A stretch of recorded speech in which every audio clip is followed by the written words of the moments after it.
Nous avons voulu parler de la création des richesses au Cameroun en nous posant une question. Est-ce que la diaspora est abusée, puisque nous avons reçu d'énormes dénonciations où les Camerounais et Camerounaises de la diaspora pensent que habituellement, lorsqu'ils doivent mettre sur pied un projet au Cameroun, que ce soit au niveau du public ou au niveau du privé, que ce soit en famille ou ailleurs, ils sont régulièrement abusés. Ils sont régulièrement escroqués. Et je passe d'abord la parole à celui-là justement qui vient de cette diaspora-là, plus de 2 décennies du côté de l'Europe, Steve Mandeng Bikim. Êtes-vous d'accord avec ces nombreux Camerounais diaspora qui pensent que les conditions d'investissement ici au pays sont compliquées? Habituellement, ils sont abusés. Ils envoient de l'argent pour un projet. Quelqu'un prend la poudre d'escampette. Malheureusement, parfait, ici, c'est une réalité que nous vivons là-bas de façon quotidienne. Il ne se passe pas un seul jour où tu n'entends pas quelqu'un se plaindre de s'être fait escroquer par ou la famille, ou un ami, ou une entreprise inexistante, ou X ou Y. Nous subissons ça de façon quotidienne. Je pense que la meilleure chose, ce serait peut-être que les autorités ici mettent en place un système permettant le contrôle d'investissement venant de la diaspora pour ne pas se faire prendre par les escrocs. Parce que généralement, et que la justice puisse s'appliquer. Parce que lorsque tu te fais escroquer, moi je l'ai subi, hein, j'ai acheté un terrain, un terrain en Simalène dans une société très respectable que je ne citerai pas, logé à Montée-en-Rouge, où ils m'avaient reçu dans leur bureau, très luxueux, et j'ai versé la moitié de ce qu'ils demandaient pour la réalisation de mon projet. On peut avoir le chiffre? C'était un duplex, je crois, de 3 chambres, salon, machin, double salle de bain, en Simalène. Donc, en fait, c'était le projet, c'était qu'on te vend le truc clé à main. Tout à fait. Donc, je devais verser d'entrée de jeu 7 millions. Et vous l'avez fait? Je l'ai fait. Je l'ai fait parce que tout était en règle. J'étais même parti avec un ami commissaire de police. Au niveau des bureaux, il y avait la clim. C'était magnifique. Vous étiez joyeux. Non, mais j'étais très heureux. J'étais certain que là, j'achetais le truc comme je le voulais. Sauf que le temps a passé. Je n'ai jamais eu les clés. Ça n'est jamais arrivé au bout. Encore moins votre argent. Et mon argent, je ne l'ai jamais récupéré. Des plaintes ont été déposées. On n'est jamais arrivé au bout de l'affaire. Et ces gens-là, ils sont là. Ils vous écoutent. Pépère, ils circulent. Ils ne sont même pas inquiétés. On les convoque. Le commandant de gendarmerie les convoque, ils ne viennent pas. Le procureur les convoque, ils ne viennent pas. Donc, en fait, et ça reste comme ça. Ils étaient puissants, hein? Donc, moi, je pense que c'est des gens qui sont couverts par d'autres. Et c'est des escroqueries qu'on voit tous les jours là-bas. Merci, Bernard Owona. Nous parlons donc de ces abus dont sont victimes ces Camerounais et Camerounaises vivant de l'autre côté du pays, ces Camerounais, la diaspora. Et vous avez un témoignage vivant sur le plateau. Est-ce que cela est vraiment de nature à encourager ces frères et sœurs qui sont allés chercher de l'autre côté? Je pense que c'est décourageant. C'est pas motivant, en tout cas pour ceux qui sont de l'autre côté, qui sont partis chercher fortune et qui ont cette nostalgie du pays, qui pensent qu'ils peuvent replier au pays pour investir. Il y en a qui viennent même pour créer des entreprises qui sont abusées. Il y en a qui veulent investir dans l'immobilier. Il y en a qui veulent investir dans la construction des infrastructures. Malheureusement, le plus souvent, ils sont mal peut-être entourés parce que c'est eux-mêmes qui choisissent leurs partenaires et il finit que les partenaires sont des bandits, sont des roublards, sont des escrocs et voilà le projet qui tombe en ruine. Parfois, le partenaire à l'étranger n'a pas la capacité de contrôler ici au pays ce que son partenaire dirige. Et celui qui est au pays ici, donc, peut se prévaloir déjà propriétaire de tout. Et évidemment que ça gêne énormément. Moi, je pense qu'il y a des cas, vous connaissez des cas. Il y a un cas que j'ai vu ce matin dans les journaux.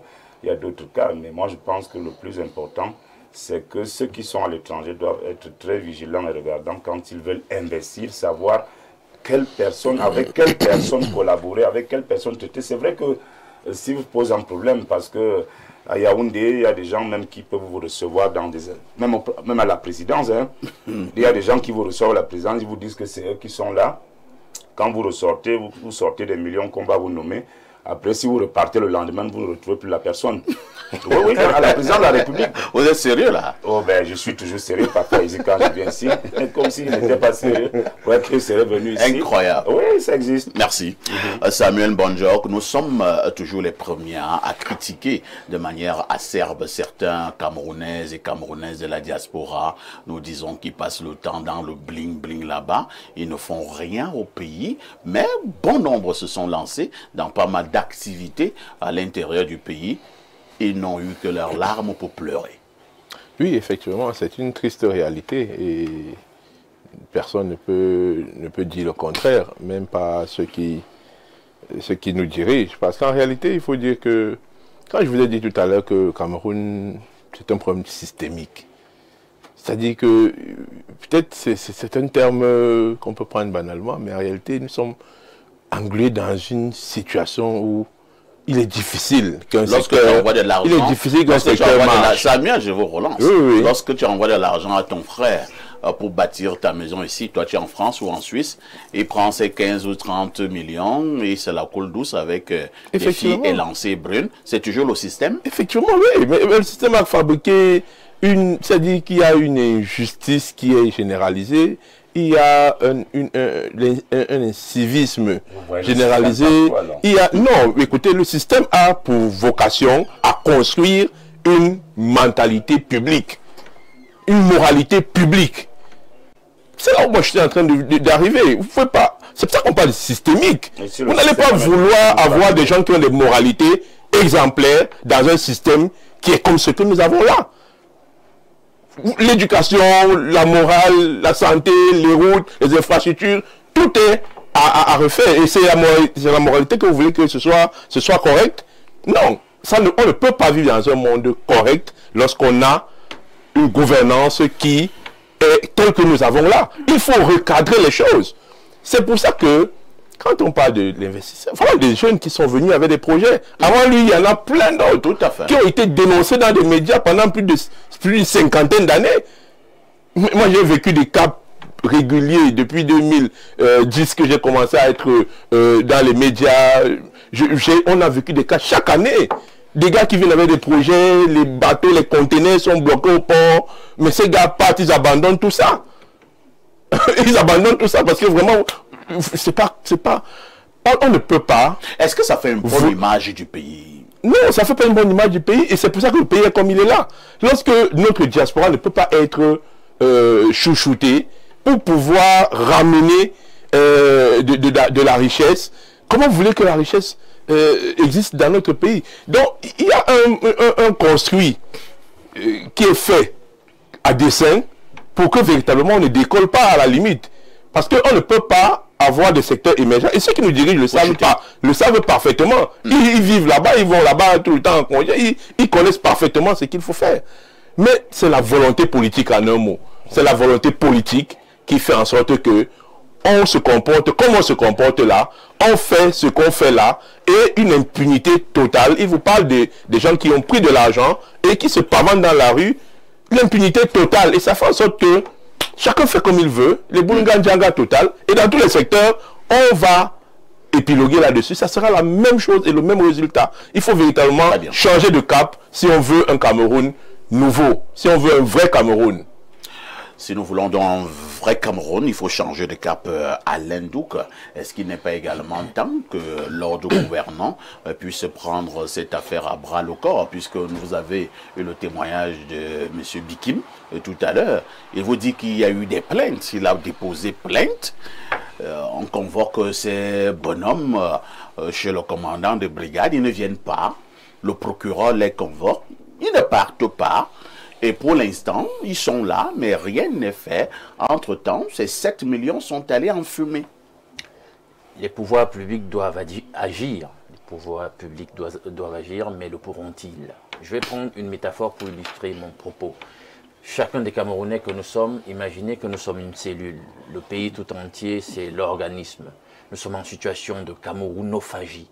Les Camerounais se bouffent entre eux. Et vous savez, pour que la vitalité cellulaire soit préservée, il faut que les conditions du milieu intérieur soient idéales pour que chacune des cellules fasse correctement son travail, prospère, fasse ses métabolismes et tout. Or, dans notre contexte, ce n'est pas possible. Et la diaspora va payer le prix. La diaspora, de même que tous les nationaux. Pourquoi? Le milieu intérieur est pollué. Et c'est ce que l'aîné qui a pris la parole devancière essaie d'expliquer lorsqu'il utilise le mot système.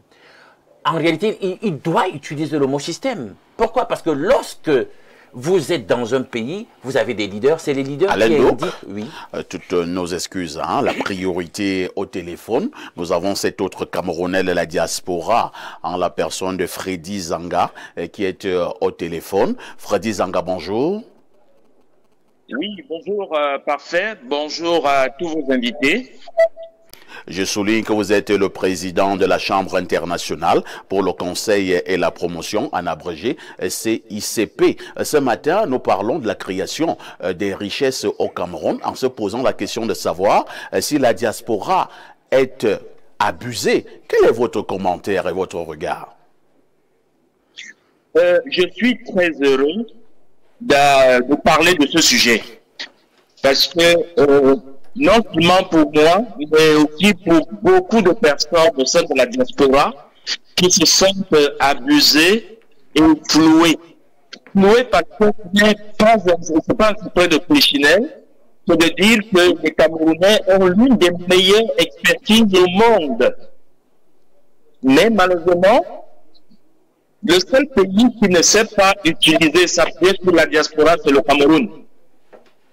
Nous sommes tous unanimes à travers le monde entier que les Camerounais ont une expertise mondialement reconnue. On a coutume de le dire.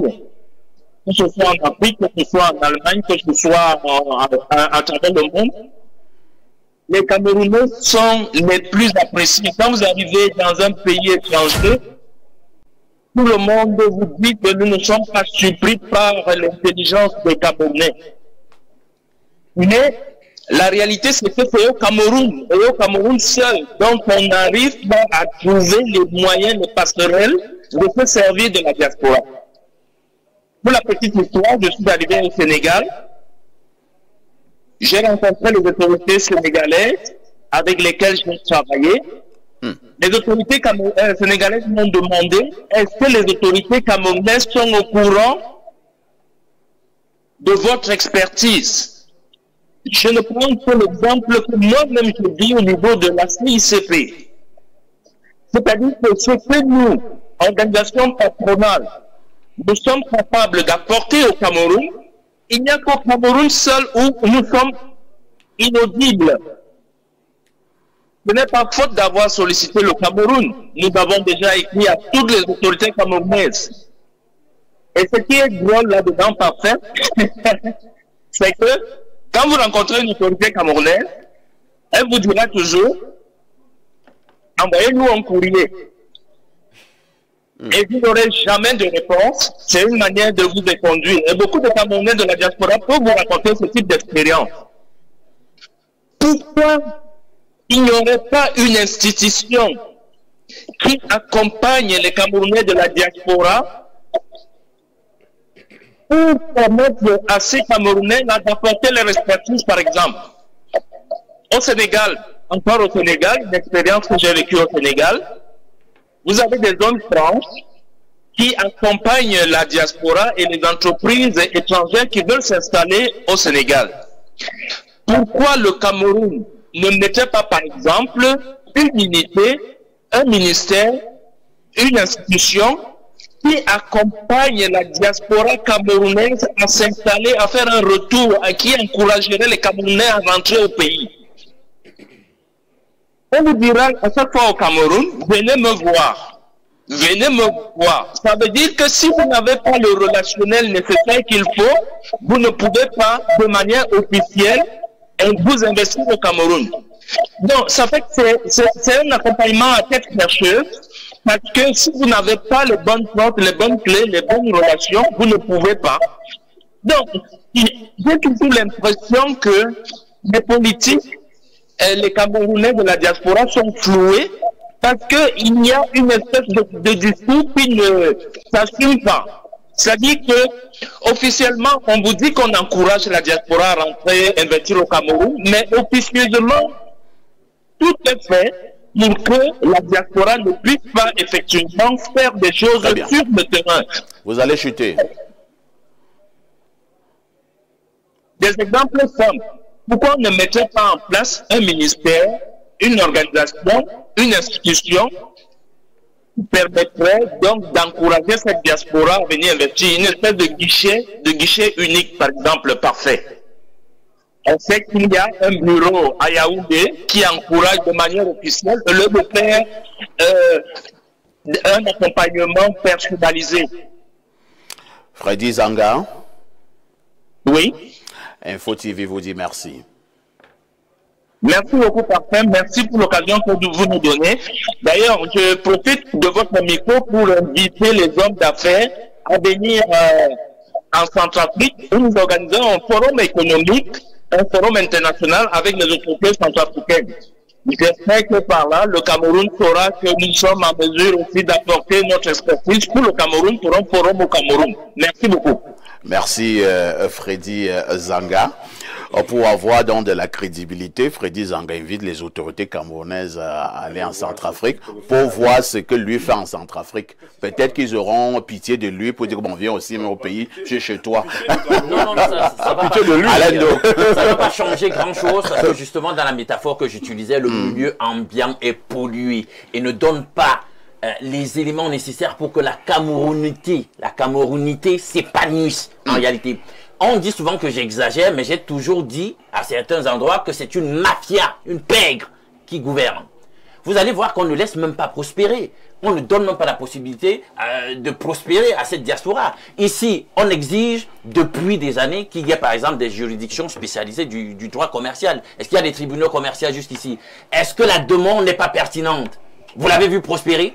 Ben non, elle ne prospère pas. Pourquoi? Il y a cette fiscalité qu'on fustige tout le temps, mais qui ne mue pas significativement. Même nous, même les nationaux, nous sommes écrasés. Il y a la gangrène de la corruption. Est-ce que depuis qu'on fait des multiples rapports de la part de la CONAC, chapeauté par la présidence de la République, vous voyez comment on est en train de tordre le cou à la corruption dans ce pays? Elle prospère au point où des gens peuvent se permettre d'être des brigands, ouvertement des bandits qui spolient leurs compatriotes, et ils marchent dans la rue, et vous allez voir peut-être même ils ont pour copains tous ces gens chez qui vous allez vous plaindre, ils boivent dans les mêmes snack bars, ou les mêmes boîtes de nuit, ou je sais pas moi quoi, ils dînent nos dimanches ensemble.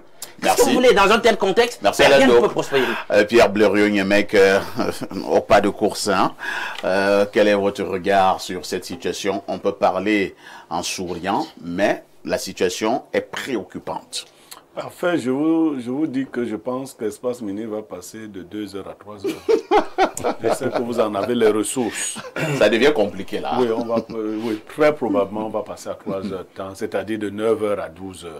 On ne peut pas priver les Camerounais, les hommes du monde, de la beauté d'une telle émission avec toutes les rubriques, au lieu de retrancher les rubriques. La diaspora, c'est une thématique que nous pouvons aborder toute une journée, avec ses possibilités, avec les obstacles, avec les perspectives. Je crois qu'il y a lieu de réfléchir sur la nouvelle relation que nous allons établir avec notre diaspora à l'aune de vos élections qui arrivent là. Tout à fait. Parce que les miennes, c'est en 2032. Mais à l'aune des vôtres qui arrivent, il va falloir établir un lien sérieux avec notre diaspora. Merci, Pierre Blériot. Un message là. Bonjour les gars. J'espère que vous allez bien. La diaspora est abusée parce que ils font trop vite confiance, alors que la personne qui se trouve même à leur côté est complice à ce qui concerne la famille. Il y a des malhonnêtes dans toutes les familles. C'est Sylvie qui envoie cette préoccupation.